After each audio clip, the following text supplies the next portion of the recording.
एक बार लंबे स्वर से मिल करके ओम का उच्चारण करेंगे। मेरे साथ बोलिए ओ।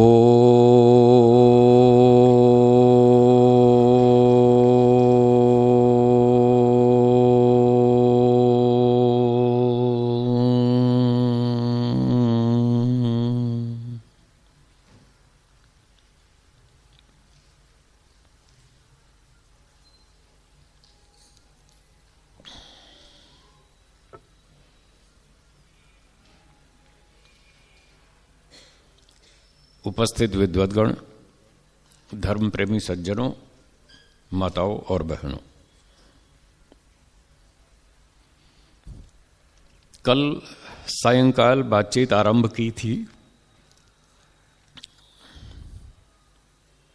एक विषय प्रस्तुत किया था कि 3 पदार्थ अनादि हैं। कितने? 3। उनके नाम बोलिए। ईश्वर, आत्मा, प्रकृति। ये 3 हैं। ये तीनों पदार्थ अनादि हैं।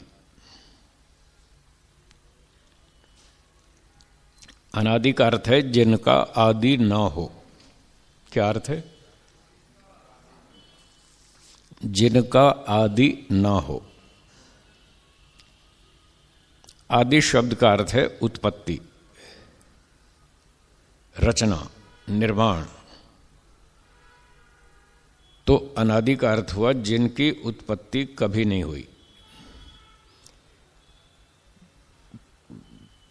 ऐसी 3 वस्तुएं हैं जिनकी उत्पत्ति कभी नहीं हुई, जो हमेशा से हैं और आगे भी हमेशा रहेंगी।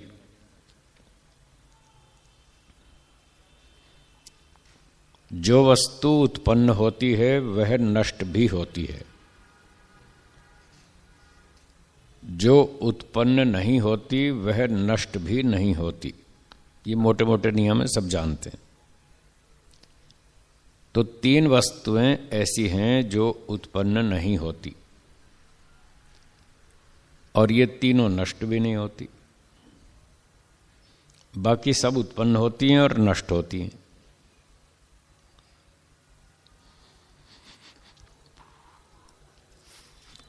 इन 3 में से 2 वस्तुएं चेतन हैं। कितनी चेतन है? 2। और एक जड़ है। कौन कौन सी चेतन है? ईश्वर और आत्मा, ये दोनों चेतन हैं और जो प्रकृति है वो जड़ है। तो कल बात चल रही थी कि जड़ और चेतन में क्या अंतर है। 3 अंतर कल बतलाए थे। कुछ याद हो तो बताइए। पहला अंतर क्या था? हाँ जी, इच्छा। जड़ वस्तु में इच्छा नहीं होती और चेतन में होती है। और दूसरी बात क्या बताई थी? द्वेष। जड़ वस्तु में द्वेष नहीं होता, चेतन में होता है। और तीसरी बात, प्रयत्न। जड़ वस्तु में प्रयत्न नहीं होता और चेतन में होता है। जड़ वस्तु में गति तो होती है, प्रयत्न नहीं होता। जड़ वस्तु में गति होती है, प्रयत्न नहीं होता। गति और प्रयत्न में अंतर है कि गति तो कोई दूसरा भी दे सकता है, धक्का मार के भी चला दे। प्रयत्न का मतलब है स्वयं गति करना, स्वयं चलना। स्वयं चलना और दूसरे को चलाना, ये प्रयत्न गुण है। और किसी दूसरे के धक्के से चलना, वो गति है। एक स्थान से दूसरे स्थान पर आना जाना, ये गति है। तो जड़ वस्तु में गति तो होती है परंतु प्रयत्न गुण नहीं होता। इस बात को मैं अब और आगे बढ़ाता हूं। स्कूटर चलता है या नहीं चलता है जी? स्कूटर चलता है या नहीं? हाँ, चलाया जाता है, दूसरे के चलाने से चलता है। चलता तो है, स्वयं नहीं चलता। मैंने ये पूछा था चलता है या नहीं चलता, ये नहीं पूछा कि स्वयं चलता है। हाँ, चलता है या नहीं चलता है? चलता है। अब अगला प्रश्न है, क्या स्वयं चलता है? नहीं चलता। तो चलता तो है स्कूटर, चलाने से चलता है, इसलिए स्कूटर में गति है या नहीं है? गति गति गति तो है ना, चलाने से चल पड़ता है, तो गति तो है। स्कूटर चलाने से चलता है, तो स्कूटर में गति है, पर वो स्वयं नहीं चलता, इसलिए स्कूटर में प्रयत्न नहीं है, वो स्वयं नहीं चलता। कार चलती है या नहीं चलती? चलती है। क्या स्वयं चलती है? स्वयं नहीं चलती। तो कार में गति तो है, प्रयत्न नहीं है। प्रयत्न होता है चेतन वस्तु में। आत्मा जड़ है या चेतन? चेतन। तो आत्मा स्वयं गति करता है, जड़ वस्तु स्वयं गति नहीं करती। जो ड्राइवर है वो चेतन है, वो स्कूटर चलाता है, कार को चलाता है, और ड्राइवर स्वयं भी चलता है। स्वयं भी चलता है, कार को भी चलाता है। तो इस प्रकार से ड्राइवर में दो बातें हो गई, स्वयं भी गति करता है, दूसरे को भी गति देता है।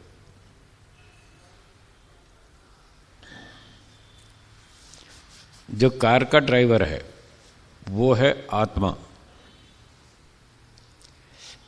तो आत्मा में प्रयत्न गुण है। बस भैया, आवाज और नहीं बढ़ाना, अब ठीक है, और नहीं बढ़ाना। आत्मा स्वयं गति करता है और दूसरे पदार्थ को भी गति देता है, वो चेतन है।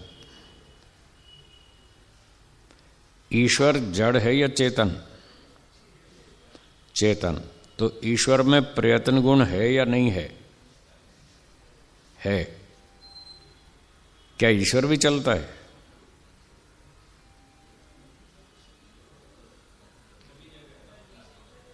हैं जी? ये नहीं पूछा, जो पूछा वो बताओ। हाँ, बात करने का नियम है ये, न्याय दर्शन सिखाता है बात कैसे करनी चाहिए। बातचीत करने में 54 प्रकार की गलतियां होती हैं। कितनी? 54। 54 मिस्टेक्स। बातचीत करने में 54 तरह की गलतियां होती हैं, वो सब न्याय दर्शन में लिखी।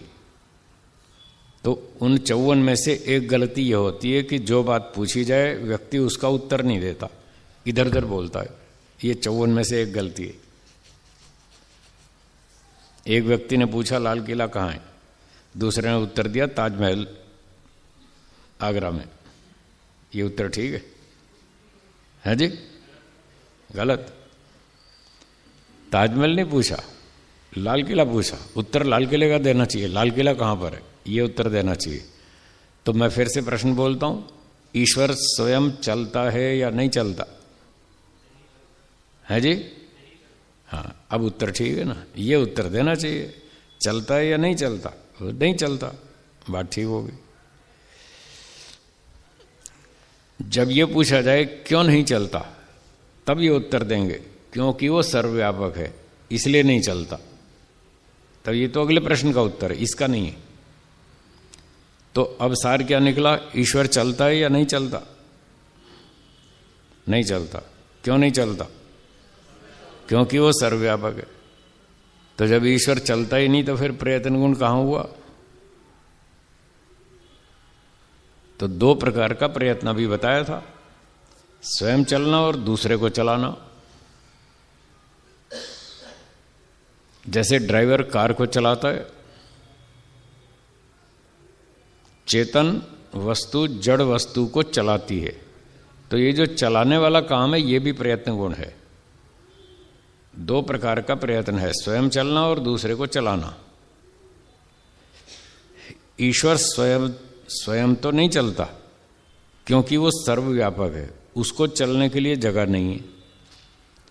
जो एकदेशी वस्तु होती है, एक स्थान पर है दूसरे स्थान पर नहीं है, वो तो चलती है, आती है और जाती है, कभी इधर कभी इधर, क्योंकि वो एक जगह है दूसरी जगह नहीं है, इसलिए वो आती है और जाती है, वो स्वयं गति करती है।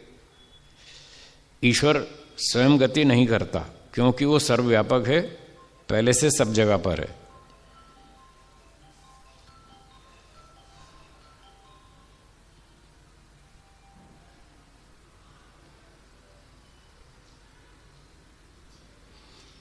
अब इसकी घंटी बंद कर दीजिए, वो नहीं तो दोबारा फोन करेगा, आपने काट दिया वो फिर करेगा। आपको आता हो तो ठीक है, नहीं तो पड़ोसी से करवा लें बंद। ठीक है जी। तो ईश्वर स्वयं गति नहीं करता, लेकिन दूसरे पदार्थों को गति देता है। हाँ या ना? देता है ना? पृथ्वी सूर्य के चारों ओर घूम रही है या नहीं? ये अपने आप चल रही है या कोई चला रहा है? कौन चला रहा है? हाँ, अब ईश्वर। अब ठीक बोला आपने, अब पता लग गया। ईश्वर देखो गति दे रहा है, पृथ्वी को गति दे रहा है, सूर्य को गति दे रहा है, पूरे ब्रह्मांड को गति दे रहा है। अरबों खरबों आकाश गंगाएं ईश्वर ने बनाई। मैंने पहले ही कहा था वो दोबारा करेगा। अब इनकी घंटी बंद करो जी, या तो स्विच ऑफ करो या साइलेंट करो।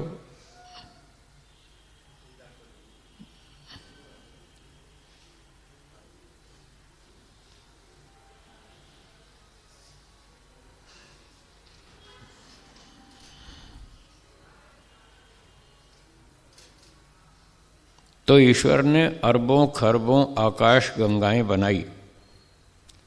प्रत्येक आकाश गंगा में अरबों खरबों सूर्य बनाए, उनके अपने अपने सौरमंडल बनाए, सौर परिवार बनाए, और ये सारे के सारे घूम रहे, सबके सब गतिशील हैं। इनको सबको कौन चलाता है? ईश्वर चलाता। तो ईश्वर स्वयं नहीं चलता, दूसरे पदार्थों को चलाता है। और जब किसी की मृत्यु हो जाती है तो उस आत्मा को दूसरा जन्म भी देता है। हाँ या ना? देता है ना? और मान लो एक व्यक्ति की चंडीगढ़ में मृत्यु हो गई और अगला जन्म ईश्वर ने देखा इसको बंगलौर में देना है, तो उसको चंडीगढ़ से बंगलौर तक कौन उठा ले जाएगा? हाँ जी, कौन पहुंचाएगा? ईश्वर। तो आत्मा को भी वो गति देता है, उसको भी चलाता है मरने के बाद। जीते जी आत्मा स्वतंत्र है, वो अपनी इच्छा से काम करता है, जो भी करे, अच्छा करे बुरा करे, थोड़ा करे ज्यादा करे, आज करे कल करे, जब भी करे, जीते जी वो स्वतंत्र है, स्वयं क्रिया करता है। लेकिन मरने के बाद तो बेहोश हो जाता है, फिर ईश्वर उसको उठा ले जाता है जहां उसको अगला जन्म देना हो। इस प्रकार से ईश्वर आत्माओं को भी चलाता है और जड़ पदार्थों को तो चलाता ही है। इस प्रकार से ईश्वर में भी प्रयत्न गुण है। दोनों का प्रयत्न अलग अलग है। आत्मा अपने काम करता है, ईश्वर अपने काम करता है, दोनों के काम अलग अलग हैं। आत्मा रेलगाड़ी बनाता है, कंप्यूटर बनाता है, हवाई जहाज बनाता है, स्कूटर बनाता है, सैटेलाइट बनाता है, टेलीफोन बनाता है, कंप्यूटर बनाता है, मकान बनाता है। ये आत्मा के कर्म है। खेती करता है, व्यापार करता है, नौकरी करता है, भोजन बनाता है, ये आत्मा के काम है। और ईश्वर सृष्टि को बनाता है, सूर्य पृथ्वी चंद्रमा तारे प्राणियों के शरीर, ये ईश्वर बनाता है। वो उसका काम है, ये इसका काम है, दोनों अपना अपना करते हैं। ईश्वर के कार्यों को आत्मा कर नहीं सकता। दोहराइए, क्या बोला? कर ही नहीं सकता, उसके बस का नहीं। कोई आत्मा सूर्य बना सकता है? सारे साइंटिस्ट मिलकर सूर्य बना देंगे? नहीं बना पाएंगे। उनके बस का नहीं। सारे आत्मा मिलकर के एक गधे का शरीर बना देंगे? नहीं बना सकते, वो इनके बस का नहीं, ईश्वर का काम है। तो ईश्वर के कार्यों को आत्मा कर ही नहीं सकता, उसकी शक्ति, विद्या, बुद्धि, सामर्थ्य नहीं है। क्या आत्मा जो चीजें बनाता है, रोटी बनाता है, स्कूटर बनाता है, कार बनाता है, हैं? और क्या क्या बनाता है, रसगुल्ले बनाता है, गुलाब जामुन बनाता है गोल गोल, क्या ईश्वर बना सकता है? नहीं बना सकता। अच्छा, ईश्वर संतरे बना सकता है? जब संतरे गोल गोल बना सकता है तो गुलाब जामुन क्यों नहीं बना सकता? बना तो सकता है पर बनाता नहीं। हाँ, क्या बोला? बना तो सकता है, ऐसा नहीं कि आता नहीं उसको। देखो, आप कहते हैं गोल गोल गुलाब जामुन मनुष्यों ने बनाए, ईश्वर ने गोल गोल संतरे बनाए, नींबू बनाए, आंवले बनाए, तरबूज बनाए, छोटे भी बनाए, बड़े भी बनाए। क्या नहीं बना सकता? वो सब बना सकता। बना तो सकता है पर बनाता नहीं है, वो अपना काम करता है। कुछ काम मनुष्यों के हवाले कर रखा है, ये तुम्हें करना है, कुछ मैं करूंगा, कुछ तुम करो।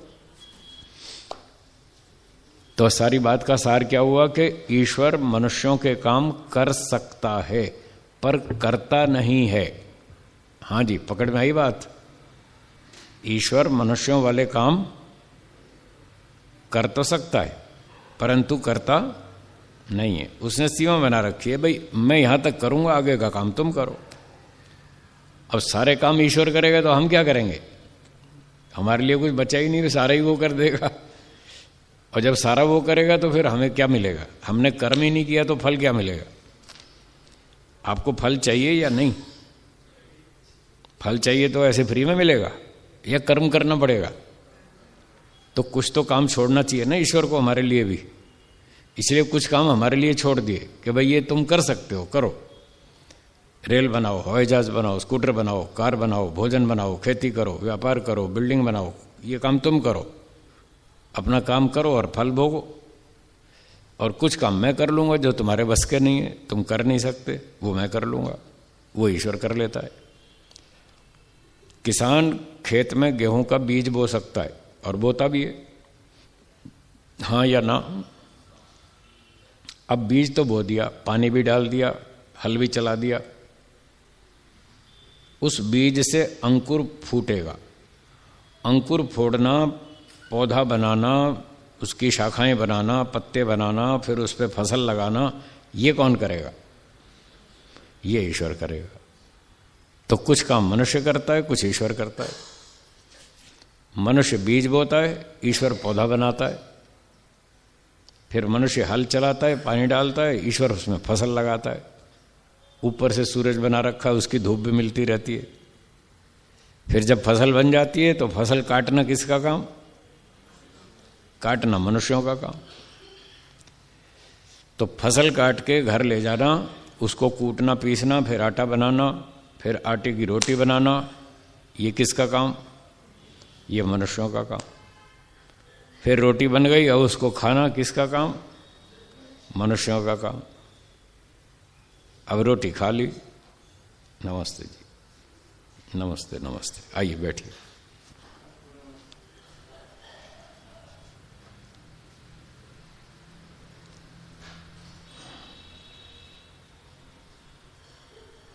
रोटी खा तो ली,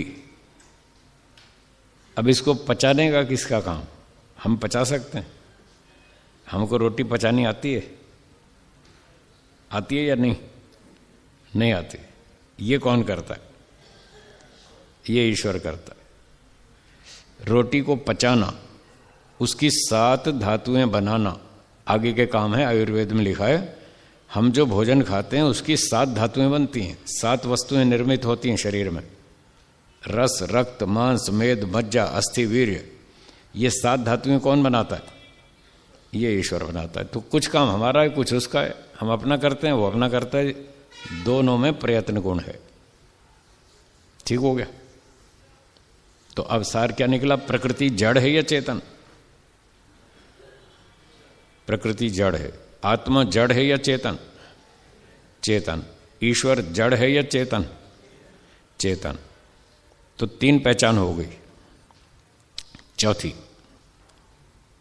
चौथी पहचान है जड़ चेतन की, जड़ वस्तु सुखी नहीं होती, अर्थात सुख का अनुभव नहीं करती। बोलिए, चेतन वस्तु सुख का अनुभव करती है, ये पहचान। आपको अच्छा भोजन मिल जाए, अच्छा बिस्तर मिल जाए, साफ सुथरा कमरा मिल जाए, धुले हुए कपड़े मिल जाएं, तो आपको सुख का अनुभव होता है या नहीं होता है? और किसी थाली में बहुत अच्छा स्वादिष्ट भोजन रख दें थाली कटोरी में, क्या थाली कटोरी खुश हो जाती है? हैं? वो नहीं होती। क्यों नहीं होती? वो जड़ है। तो जड़ वस्तु सुख का अनुभव नहीं करती। वही अच्छा स्वादिष्ट बढ़िया भोजन पका हुआ थाली कटोरी में रखेंगे तो वो खुश नहीं होगी, हम खाएंगे तो हो जाएंगे। हम चेतन हैं, हम सुख का अनुभव करते हैं। अच्छा भोजन मिले तो, अच्छी सुविधा मिले तो खुश सुखी हो जाते हैं। तो जड़ वस्तु सुखी नहीं होती, आत्मा चेतन है, वो सुखी होता है। अब ईश्वर की बात विचार कर लें, क्या ईश्वर भी सुखी होता है? सुख का अनुभव करता है या नहीं?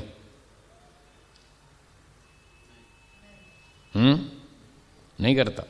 कल तो आप कह रहे थे ईश्वर में आनंद है। हैं जी? आनंद तो है। अच्छा, आप आनंद का अनुभव करते हैं नहीं करते? तो फिर ईश्वर क्यों नहीं करेगा? अच्छा, आप सुख का अनुभव करते हैं, ईश्वर सुख का अनुभव क्यों नहीं करता? सुख और आनंद में क्या अंतर है? आप कह रहे हैं आनंद का अनुभव करता है, सुख का नहीं करता। सुख और आनंद में क्या फर्क है?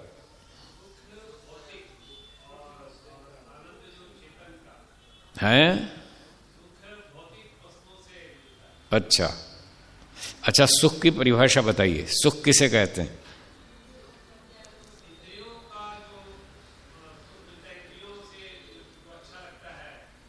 किसको अच्छा लगता है? तो आत्मा को अच्छा लगता है, ईश्वर को अच्छा नहीं लग रहा है। नहीं, ये थोड़ी शर्त है कि इंद्रियों से आना चाहिए, ये तो कहां लिखा है? ये शर्त कहां लिखी है कि इंद्रियों से तो आए वो सुख है और जो बिना इंद्रियों के मिले वो आनंद है? ये कहां लिखा है? ये तो कोई लिखा नहीं ऐसी परिभाषा।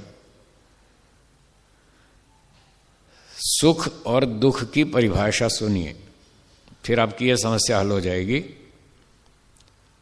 सुख का अर्थ है जो अनुभूति हमें अच्छी लगती है।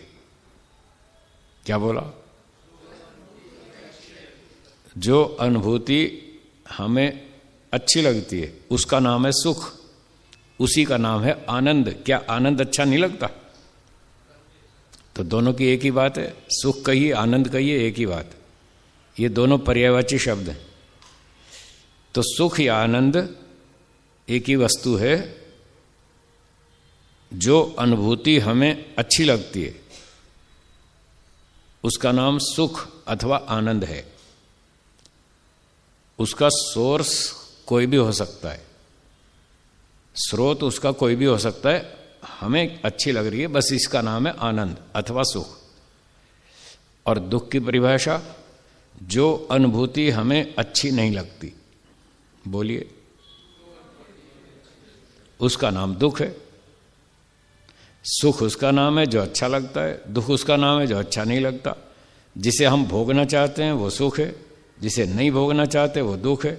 मजबूरन भोगना पड़ता है, दुख भोगना पड़ता है, चाहते नहीं है, मजबूरी आ जाती है भोगने की, इसलिए मजबूरन भोगना पड़ता है।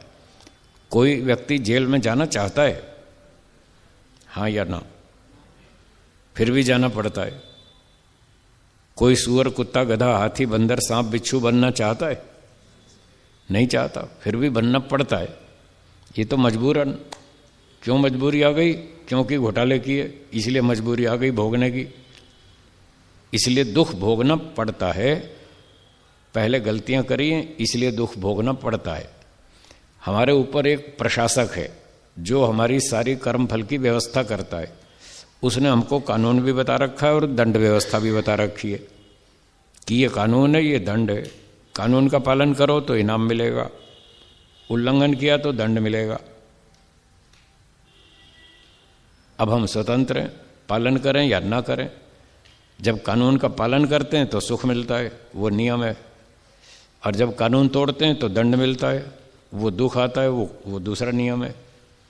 तो जब लोग कानून तोड़ते हैं तब ईश्वर उनको दंड देता है। राजा भी देता है, सरकार देती है, प्रजा भी दे देती है कहीं कहीं, और माता पिता देते हैं, गुरुजन देते हैं, समाज देता है, पंचायत देती है, राजा देता है। ये इन लोगों को दंड देने का अधिकार दे रखा है ईश्वर ने। तो जो भी अपने क्षेत्र का दंडाधिकारी है वो कानून तोड़ने पर अपने अधीनस्थ लोगों को दंड देता है, तब मजबूरन उसको दंड भोगना पड़ता है, भोगना चाहते नहीं है। तो जो लोग यहाँ की दंड व्यवस्था में दंड भोग लेते हैं, राजा से, माता पिता से, गुरुजनों से, आचार्य से, पंचायत से, जिनको यहाँ दंड मिल गया तो ठीक है, और जिनको नहीं मिला, बच गया दंड, पकड़ में नहीं आए या छूट गए रिश्वत देकर, उनका दंड भोगना बाकी है। वो फिर अंत में उनको ईश्वर देगा, वो नहीं छोड़ेगा, वो फिर अपने हिसाब से दंड देगा। वो भी जेल बना रखी उसने, जेल में डालेगा। ईश्वर की जेलें हैं ये प्राणी, गाय, घोड़ा, कुत्ता, हाथी, बंदर, सुअर, मक्खी, मच्छर, सांप, बिच्छू, ये उसकी बनाई जेल है। तो जो लोग यहाँ अपराध करते हैं उनको ईश्वर ऐसी जेल में डाल देता है, वहां उनको दुख भोगना पड़ता है। चाहता कोई नहीं है पर भोगना पड़ता है। तो जड़ और चेतन की चौथी पहचान क्या बताई थी? सुख का अनुभव करना, बोलिए। और पांचवी पहचान है दुख का अनुभव करना। आत्मा चेतन है, ये दोनों काम करता है, सुखी भी होता है, दुखी भी होता है। सुख का अनुभव भी करता है, दुख का भी अनुभव करता है। ये जड़ वस्तुएं हैं, न ये सुखी होती न दुखी होती, ये सुख दुख का अनुभव नहीं करती, और आत्मा दोनों करता है। आत्मा भी चेतन है, ईश्वर भी चेतन है, दोनों चेतन है। पर जैसे हम देख रहे हैं कि आत्मा में दो प्रकार की इच्छा थी। कौन कौन सी? कल का पाठ दोहरा लें। आत्मा में इच्छा थी या नहीं थी? हैं जी? थी ना? कितने प्रकार की?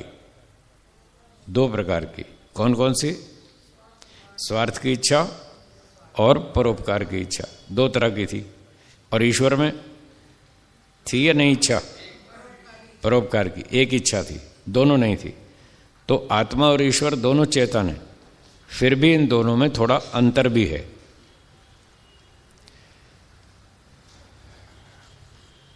आत्मा में दो प्रकार की इच्छा है, ईश्वर में एक प्रकार की इच्छा है, जबकि दोनों चेतन है।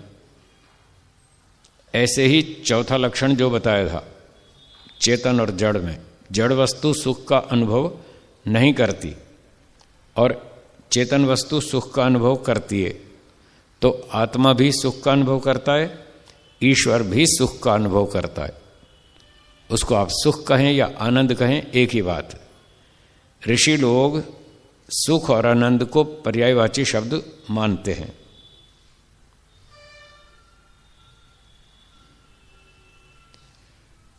तो ये चौथी बात हो गई, ईश्वर भी सुख का अनुभव करता है, आत्मा भी करता है। अब जो पांचवी बात थी, जड़ वस्तु दुख का अनुभव नहीं करती और चेतन आत्मा दुख का अनुभव करता है। तो अब प्रश्न है ईश्वर के बारे में, क्या ईश्वर भी दुखी होता है जी? नहीं होता। हाँ, ये ठीक है उत्तर। ईश्वर चेतन है, फिर भी वो दुख का अनुभव नहीं करता। ये आत्मा और ईश्वर में अंतर है। कुछ कुछ अंतर भी है, कुछ कुछ समानता भी है। दो चीजों में जब आप उनका अध्ययन करेंगे, तुलनात्मक अध्ययन करेंगे, तो दो में कुछ ना कुछ समानता होगी, कुछ ना कुछ अंतर भी होगा। जब आप दोनों चीजें देखेंगे, समानता भी और अंतर भी, तो आपको वस्तु ठीक समझ में आएगी। यदि केवल समानता को देखेंगे और अंतर पे ध्यान नहीं देंगे तो आप भटक जाएंगे, फिर आपको वस्तु ठीक समझ में नहीं आएगी। इसलिए दोनों चीज देखनी चाहिए। ईश्वर और जीव में यह समानता है कि दोनों चेतन है, दोनों में इच्छा है, दोनों में द्वेष है, दोनों में प्रयत्न है, फिर भी उसमें कुछ कुछ अंतर भी है। तो इसी प्रकार से जीवात्मा भी सुखी होता है, ईश्वर भी सुखी होता है, दोनों में ये समानता है। परंतु अंतर क्या है? ईश्वर अपने आनंद से आनंदित रहता है। क्या बोला? हाँ, वो बाहर से आनंद नहीं लेता, उसके पास अपना है, ओरिजिनल, स्वाभाविक, उसको बाह्य पदार्थ का आनंद नहीं चाहिए। ईश्वर के पास जो आनंद है वो स्वाभाविक है, उसका अपना है और इतना ऊंची क्वालिटी का है। हाँ सुधीर जी, अब ध्यान से सुनिएगा।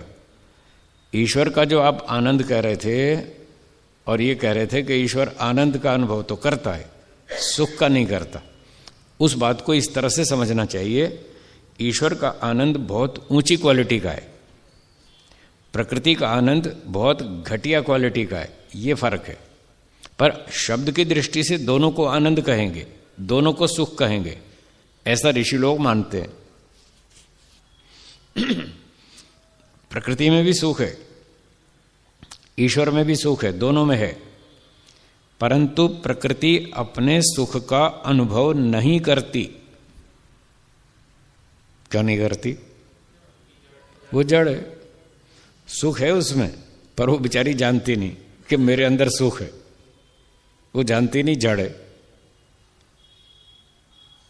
एक दिन दिल्ली में किसी ने पूछा, गुरुजी ये बड़ी अजीब बात है, सुख प्रकृति में और वो जानती नहीं। मैंने कहा हाँ, इसमें क्या दिक्कत है? बोले ये बात जच नहीं रही। मैंने कहा अच्छा ये बताओ, ये कपड़ा कौन से रंग का है? केसरी मान लो, पीला केसरी, गेरुआ, पीला, केसरी, कोई भी रंग बोलिए आप। ये रंग कपड़े का है या इसको देखने वाले व्यक्ति का रंग है? क्या कपड़ा जानता है मुझ में कौन सा रंग है? अब देखो, उसमें रंग है और वो नहीं जानता। ये उदाहरण है प्रत्यक्ष। कपड़े में रंग है, ये रंग उस कपड़े का गुण है और कपड़ा नहीं जानता। मिठाई में स्वाद है या नहीं है? क्या मिठाई अपने स्वाद को जानती है? देख लो, है ना विचित्र बात। मिठाई में स्वाद है पर मिठाई नहीं जानती, मिठाई में सुख है पर मिठाई नहीं जानती, कपड़े में रंग है वो नहीं जानता, जड़ है। इसलिए आत्मा चेतन है, वो कपड़े के रंग को आत्मा जानता है क्योंकि वो चेतन है। चेतन में ये क्षमता होती है, वो जानता है। जड़ में ये क्षमता नहीं होती। ये छठी पहचान है, अभी आगे आने वाली है। तो सुख किस में है? प्रकृति में। और प्रकृति अपने सुख को नहीं जानती क्योंकि वो जड़ है, और आत्मा चेतन है, वो प्रकृति के सुख को जानता है, प्रकृति के रूप को जानता है, रंग को जानता है, आकार को जानता है, कलर को जानता है, डिजाइन को जानता है। रूप, रस, गंध, शब्द, स्पर्श, ये पांचों गुण प्रकृति के हैं और इनमें से प्रकृति एक को भी नहीं समझ रही क्योंकि वो जड़ है। आत्मा चेतन है, वो सब समझता है। जब प्रकृति के लाल, पीले, नीले, काले रूप को वो जानता है तो प्रकृति के सुख को भी अनुभव करता है। इसी तरह प्रकृति में दुख भी है। जब आप तेज मिर्ची खाएंगे तो क्या होगा? दुख होगा, हाँ या ना? तेज मिर्ची, मसाले, तीखे पदार्थ खाएंगे तो आपको दुख होगा। ये दुख कहां से आ रहा है? प्रकृति में से, मिर्ची मसाले में से आ रहा है। तो प्रकृति में सुख भी है, दुख भी है, पर वो जड़ होने से जानती नहीं है। आत्मा चेतन है, वो प्रकृति से सुख भी भोगता है, दुख भी भोगता है। ईश्वर कुछ नहीं भोगता, न वो सुख भोगता है प्रकृति का, न दुख भोगता है, वो कुछ नहीं भोगता। वो सिर्फ आनंद में रहता है, उसका अपना आनंद है, स्वाभाविक आनंद है, दूसरे की ओर मुंह उठा के नहीं देखता। और आत्मा सारा दिन ढूंढता रहता है सुख कहाँ मिलेगा, हाँ या ना? आत्मा 24 घंटे ढूंढता रहता है मुझे सुख कहाँ से मिलेगा। उसके पास है नहीं, अपने पास होता तो वो भी भटकता नहीं दुनिया में। ईश्वर के पास अपना सुख है, वो भटकता नहीं। आत्मा के पास नहीं है, इसलिए वो सारा दिन ढूंढता रहता है सुख कहाँ मिलेगा, सुख कहाँ मिलेगा। खाने में, पीने में, घूमने में, फिरने में, देखने में, सुनने में, वो इन चीजों में ढूंढता रहता है।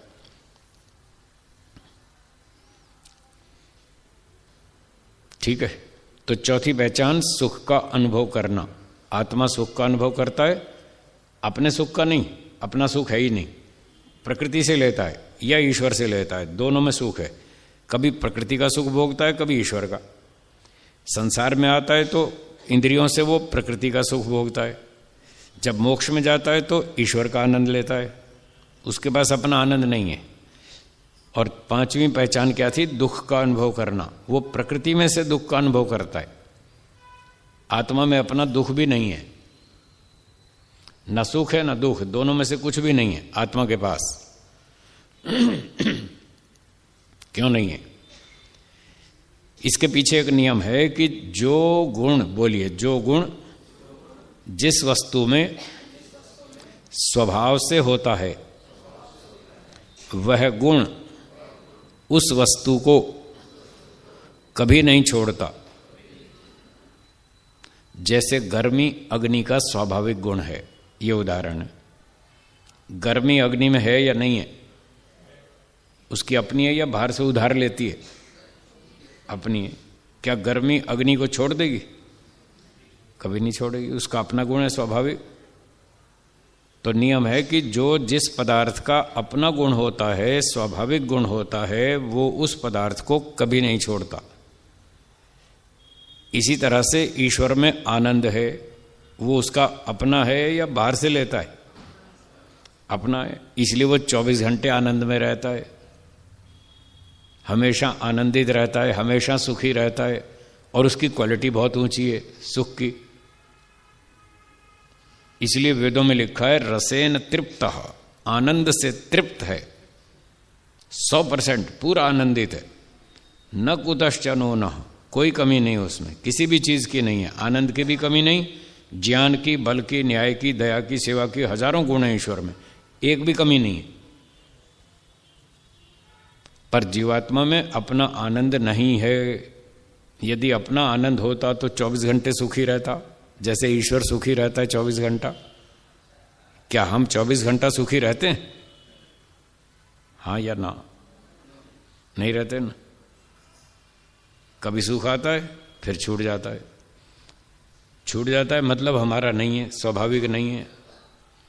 अपना होता तो छूटता नहीं। ऐसे ही दुख आता है वो भी छूट जाता है। हाँ या ना? क्या 24 घंटा दुखी रहते हैं हम? नहीं रहते। दुख आता है छूट जाता है, सुख आता है छूट जाता है, दोनों आते हैं, दोनों छूट जाते हैं, बारी बारी से आते हैं, छूटते रहते हैं। इसका मतलब आत्मा में ना अपना सुख है ना अपना दुख है। प्रकृति में से सुख लेता है, प्रकृति में से दुख लेता है। और एक और चीज है प्रकृति में तीसरी, उसका नाम है मोह। क्या नाम?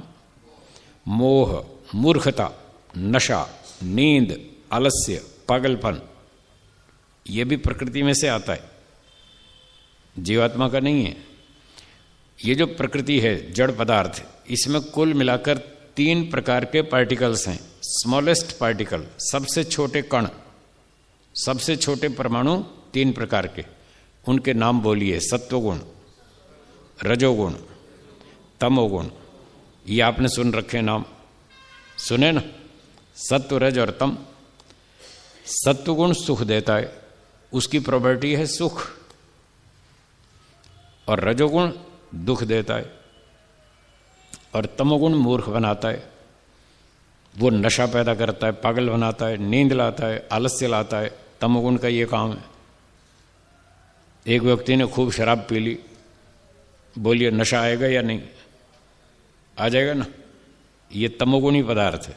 शराब, भांग, सुल्फा, गांजा, अफीम, ये सब तमोगुणी पदार्थ हैं।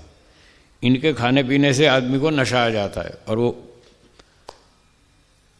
पागल हो जाता है, नशे में आता है, मूर्ख बन जाता है, उसको होश नहीं रहता, क्या बोलूं क्या नहीं बोलूं, किससे बात कर रहा हूं क्या कर रहा हूं, कुछ पता नहीं चलता है। ये तमोगुण का असर है। और तेज मिर्ची, मसाले, खट्टे तीखी चटनियाँ, ये रजोगुणी पदार्थ हैं।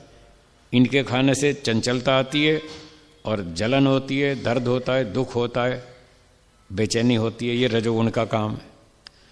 खीर, पूरी, हलवा, मिठाई, दाल, रोटी, सब्जी, फल, फूल, फ्रूट, ये सात्विक भोजन है, इसके खाने से मन बुद्धि शांत, प्रसन्न, शरीर स्वस्थ और बलवान, इससे सुख मिलता है। तो प्रकृति में ये तीनों तरह की चीजें हैं, सुख दुख मोह। बोलिए, ये तीनों प्रकृति से जीवात्मा भोगता है, उसका अपना कुछ नहीं है, न सुख है न दुख है न मूर्खता है। ये प्रकृति में से आ रही है, आती भी है हट भी जाती है। तीनों चीजें आती हैं, तीनों चीजें हट जाती हैं, इसका मतलब इसकी अपनी नहीं है। और ईश्वर केवल आनंद में रहता है, उसका अपना आनंद गुण है, वो स्वाभाविक है। दुख उसमें है नहीं, इसलिए ईश्वर दुखी होता नहीं। प्रकृति में दुख है, प्रकृति जीवात्मा पर हमला करती है, इसलिए जीवात्मा प्रकृति के संपर्क से दुखी हो जाता है। पाँव में कांटा चुभता है तो दर्द होता है, जलन होती है, वो रजोगुण का दुख है। जीवात्मा उसको रोक नहीं पाता। जब पाँव में कांटा चुभता है तो जो जलन होती है, दर्द होता है, आत्मा उसको रोकने में असमर्थ है, अल्पशक्तिमान है, वो रोक नहीं पाता, इसलिए बेचारा दुखी होता है। ईश्वर अल्पशक्तिमान है या सर्वशक्तिमान? सर्वशक्तिमान। जोर से भट्ठी जला दो अग्नि की, खूब तेज गरम गरम अग्नि जल रही है, भट्ठी जल रही है जोर से, अगर हम वहां पर हाथ डालेंगे भट्ठी में तो हमारा हाथ जलेगा या नहीं? दर्द जलन होगी या नहीं? उस भट्ठी में क्या ईश्वर है या नहीं? क्या ईश्वर भी जलता, दुखी होता है? उसको कुछ नहीं होता। और हमारा हाथ चला जाए तो हमको जलन होती है, हम फट से हाथ बाहर खींच लेते हैं। ईश्वर को जलन क्यों नहीं होती? इतना खतरनाक गर्म सूर्य है, इतनी भयंकर गर्मी है, उसमें तापमान है। साइंटिस्ट लोग बताते हैं ये जो हमारा सूर्य है, इसके नाभिक में, न्यूक्लियस में 1,40,40,00,000 डिग्री सेल्सियस इतना तापमान, 1,40,40,00,000। और यहाँ धरती पे तो 40-45 पे लोग हाय तौबा मचाते हैं, हाय हाय गर्मी हो गई, मर गए हैं, पसीने आ रहे, जान छूट रही, बहुत तकलीफ हो रही है। यहाँ 40-45 डिग्री में हालत खराब हो जाती है, और वहाँ 1,40,00,000 डिग्री तापमान है, और फिर भी ईश्वर को कोई जलन नहीं है। ईश्वर वहाँ भी रहता है सूर्य में, हाँ या ना? क्या उसको जलन होती है? क्यों नहीं होती? वो सर्वशक्तिमान है, उस दुख को रोक देता है। क्या बोला? वो उसको रोक देता है। हम अल्पशक्तिमान हैं, हम नहीं रोक पाते, इसलिए हमको दुख भोगना पड़ता है, और उसको भोगना नहीं पड़ता, वो रोक देता है, नहीं चाहिए। तो पांचवी बात ये हुई, ईश्वर दुखी नहीं होता, जीवात्मा होता रहता है, पर ये उसका स्वाभाविक गुण नहीं है। जब दुख का कारण उपस्थित होगा तो दुख हो जाएगा, सुख का कारण उपस्थित होगा तो सुख हो जाएगा, और नशे का, पागलपन का कारण उपस्थित हुआ तो नशा और पागलपन हो जाएगा। वो सब कारण पूर्वक है, उसका अपना नहीं है, स्वाभाविक नहीं है। अब छठी पहचान है चेतन और जड़ वस्तु में ज्ञान। हाँ जी, छठी पहचान क्या है? ज्ञान गुण। जड़ वस्तु में ज्ञान नहीं होता, जो हम अभी बात कर रहे थे। इस शॉल का रंग है, पर यह शॉल इस रंग को नहीं जानती, इसमें ज्ञान नहीं है। और आत्मा चेतन है, उसमें ज्ञान है, वो अपने बारे में भी समझता है, दूसरे पदार्थ के बारे में भी समझता है, जानता है, नई नई बात सीखता रहता है। उसमें ज्ञान गुण है, जो सोचता है, विचार करता है, देखता है, सुनता है, समझता है, अनुभव करता है, ये ज्ञान गुण है। तो आत्मा में ज्ञान गुण है, इसलिए वो चेतन है। प्रकृति में कोई ज्ञान नहीं है, वो जड़ है। अब बच्चे स्कूल जाते हैं, रोज 2, 4, 5, 6 घंटा स्कूल में रहते हैं, टीचर्स उनको पढ़ाते हैं, और वो 5-6 घंटे में बहुत कुछ सीख कर आते हैं रोज। 1 घंटा भी आप किसी एक टीचर के पास बैठेंगे, वो बताएगा तो आपको बहुत कुछ जानने को मिलेगा, हाँ या ना? तो आप चेतन हैं, आप आत्मा हैं, इसलिए आत्मा चेतन होने से वो नई नई बातें सीखता रहता है, और जिन बातों को वो दोहराता रहता है वो बातें याद रहती हैं। जिनको दोहराना छोड़ देता है वो बातें भूल जाती हैं, खत्म हो जाती हैं।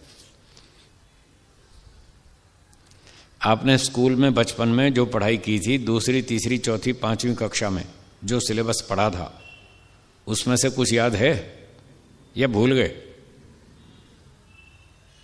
हैं जी? कुछ कुछ याद है। 5 का पहाड़ा याद है, वो रोज काम आता है ना, इसलिए वो रिपीट होता रहता है, इसलिए याद है। 5 का, 6 का, 8 का, 10 का, 12, 14, 15, 20 तक तो याद होंगे, क्योंकि वो काम आते रहते। अब 27 का याद नहीं रहेगा, हैं? 24 का याद नहीं रहेगा, क्योंकि वो काम में नहीं आता, रिपीट नहीं होता, इसलिए भूल जाते हैं। 29 का याद नहीं रहेगा, 28 का याद नहीं रहेगा, क्योंकि वो काम नहीं आता। 33 का याद नहीं रहेगा, बचपन में याद किया था, अब भूल भाल गए। लेकिन 20 तक के तो याद है। 15 एकम 15, 15 दूनी 30, 15 तिये 45, 15 चौक 60, वो काम आता रहता है, इसलिए याद रहता है। तो ये ज्ञान गुण है, जीवात्मा में ये ज्ञान है। ये ज्ञान भी 2 प्रकार का है। कितने प्रकार का? 2 प्रकार का। एक स्वाभाविक, दूसरा नैमित्तिक। पहला कौन सा? स्वाभाविक। और दूसरा नैमित्तिक। स्वाभाविक मतलब जो सदा से अपना है, स्वभाव से है, वो स्वाभाविक। नैमित्तिक जो दूसरे निमित्त से प्राप्त हुआ, दूसरे कारण से, कहीं अन्य पदार्थ से हमको प्राप्त हुआ, वो नैमित्तिक ज्ञान है। जीवात्मा में दोनों प्रकार का ज्ञान है, स्वाभाविक भी है, नैमित्तिक भी है।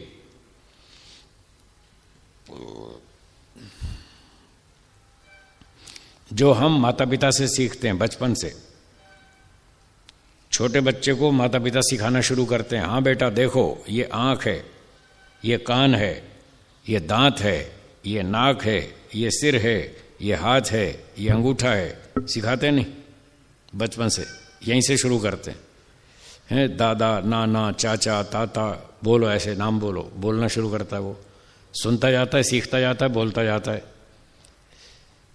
तो ये जो माता पिता से हम सीखते हैं, स्कूल में गुरुजनों से सीखते हैं, कॉलेज में सीखते हैं, गुरुकुल में सीखते हैं, विद्वानों से सीखते हैं। तरह तरह के लोग आते हैं, कोई कंप्यूटर मास्टर है, कोई अलग सब्जेक्ट का टीचर है, कोई इंग्लिश पढ़ाता है, कोई हिंदी पढ़ाता है, कोई मैथ्स पढ़ाता है। तो इतने लोगों से जो हम सीखते हैं, ये सारा नैमित्तिक ज्ञान है। ये उन विद्वानों से सीख रहे हैं, हमारे पास नहीं था, बाद में सीखा, बाहर से आया। इसका नाम है नैमित्तिक ज्ञान। ईश्वर से हम प्राप्त करते हैं, ऋषियों से प्राप्त करते हैं, विद्वानों से, गुरुजनों से। जो हम सारा सीख रहे हैं, ये सारा नैमित्तिक ज्ञान है। अच्छा, इस माइक्रोफोन को हम कुछ सिखाएं तो ये सीखेगा? क्यों? ये जड़ है, ये नहीं सीखता है। कल से मैं बोल रहा हूं, बहुत सी बातें मैंने बोली, आपके पास पहुंची, इस माइक्रोफोन से होकर के पहुंची। आपने सीखी या नहीं सीखी?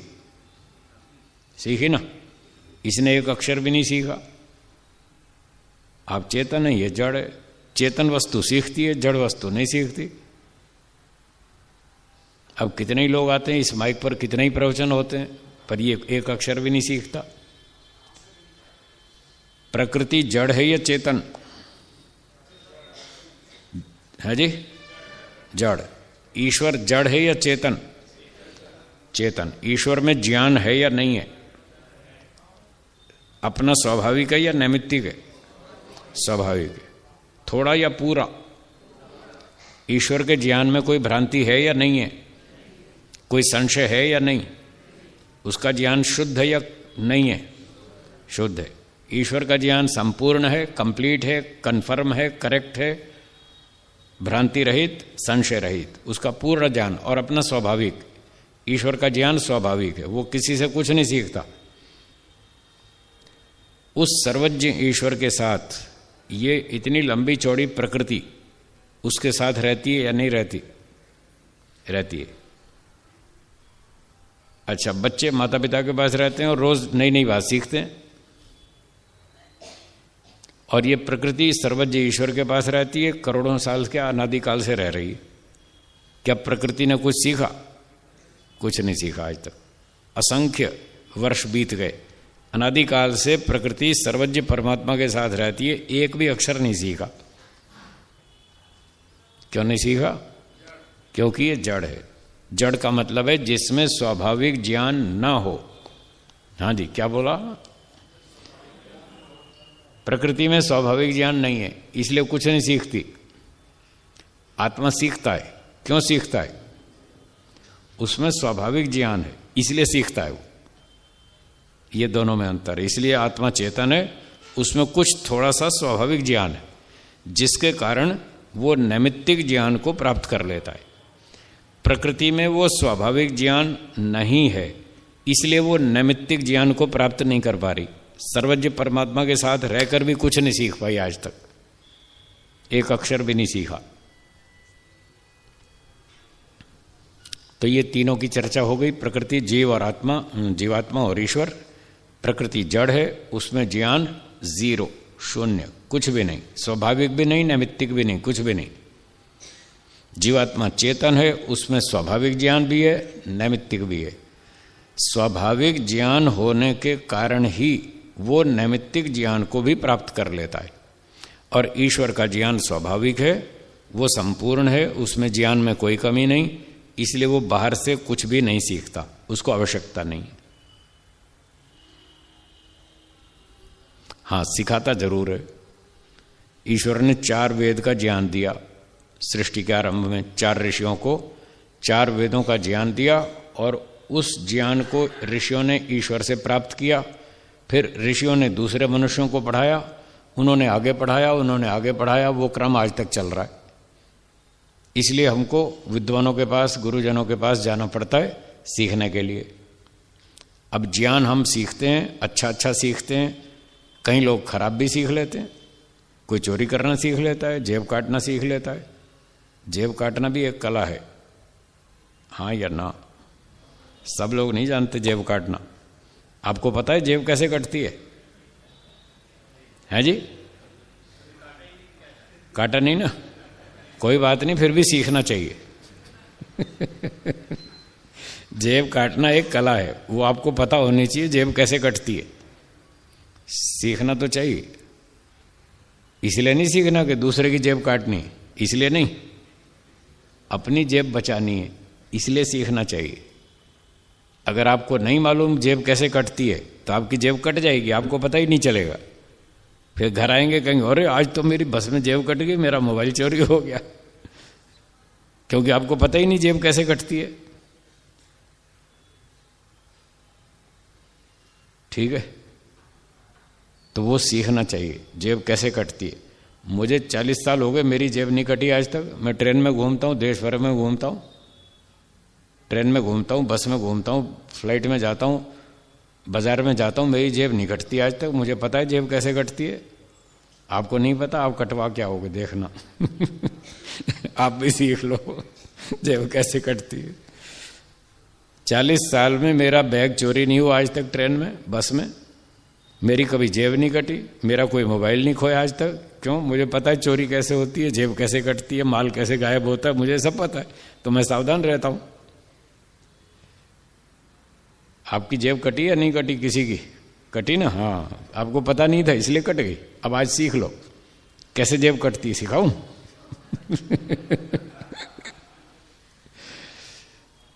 तो जेब बचानी हो तो भीड़ से दूर रहना, पहली बात। क्या बोला?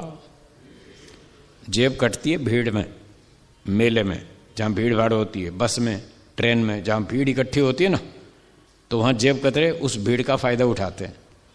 और वो एक नहीं होता, 4 5 6 होते हैं। जिस पर शंका हो जाए कि इसकी जेब में माल है, कुछ पैसा वैसा है, कुछ माल है, तो वो सारे इकट्ठे होकर उसको घेर लेते हैं और चारों ओर से खूब दबाते हैं, प्रेशर मारते हैं, ऐसे जैसे भी भीड़ बहुत है, क्या करें, बहाना करते हैं भीड़ का, और वो उसको जानबूझ के दबाते हैं जिसका जेब काटनी हो।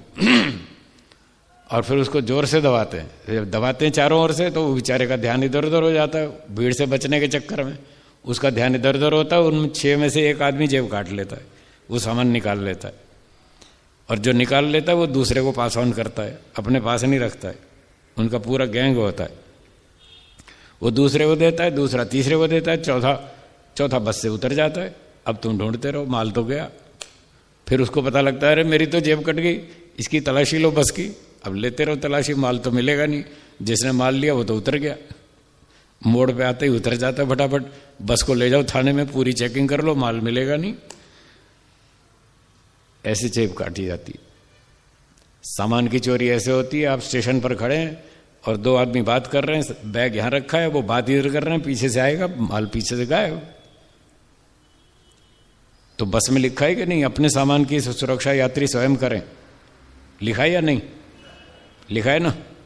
तो आपकी जिम्मेदारी, आपको अपने सामान की रक्षा स्वयं करनी।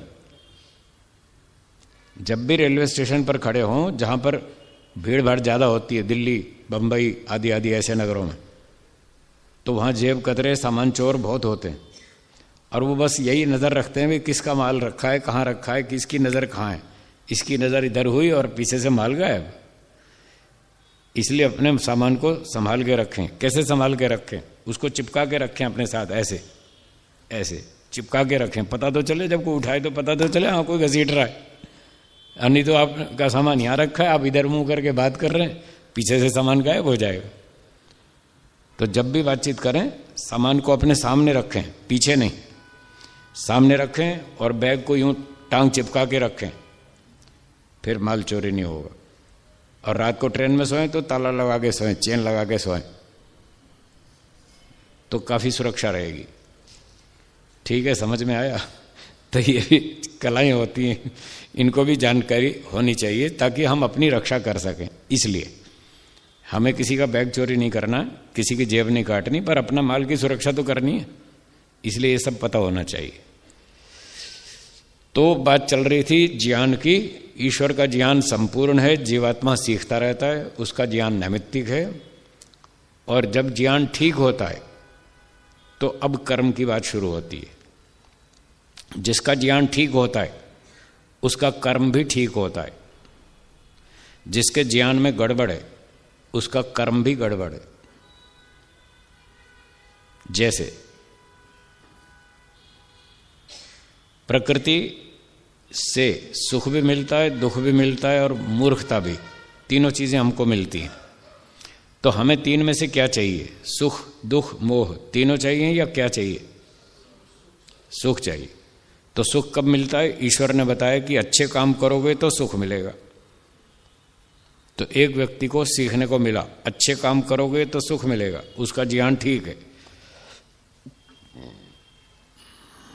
और दूसरे का ज्ञान में गड़बड़ है, वो कहता है झूठ बोलो, चोरी करो, हेरा फेरी करो, घोटाला करो, जो मर्जी करो, अपना खाओ पियो, मजा करो। कल किसने देखा है? अगला जन्म किसने देखा है? बस यही पहला और आखिरी जन्म है। मनुष्य का जन्म बार बार तो मिलता नहीं, एक बार मिला है तो इसका पूरा मजा ले लो। और उसका ज्ञान यह है कि चाहे घोटाला करो, चोरी करो, डकैती करो, लूट मार करो, हेरा फेरी करो, दूसरे का छीनो और खाओ और मजा करो। इसका ज्ञान ठीक है या गलत है जी? तो ये अच्छे काम करेगा? ये नहीं करेगा। उसका ज्ञान गलत है तो वो गलत काम करेगा। जिसका ज्ञान ठीक है कि मैं चोरी करूंगा, झूठ बोलूंगा, रिश्वत लूंगा, तो भगवान बंदर बनाएगा, उल्लू बनाएगा, सुअर कुत्ता बनाएगा। इसका ज्ञान ठीक है तो वो गलत काम करेगा? वो नहीं करेगा।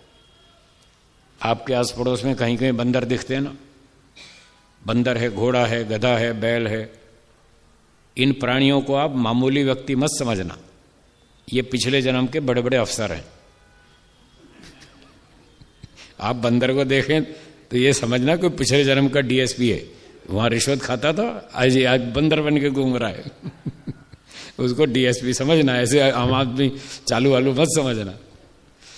कोई बैल है, कोई बंदर है, कोई घोड़ा, ये सब पिछले जन्म के बड़े बड़े अफसर हैं।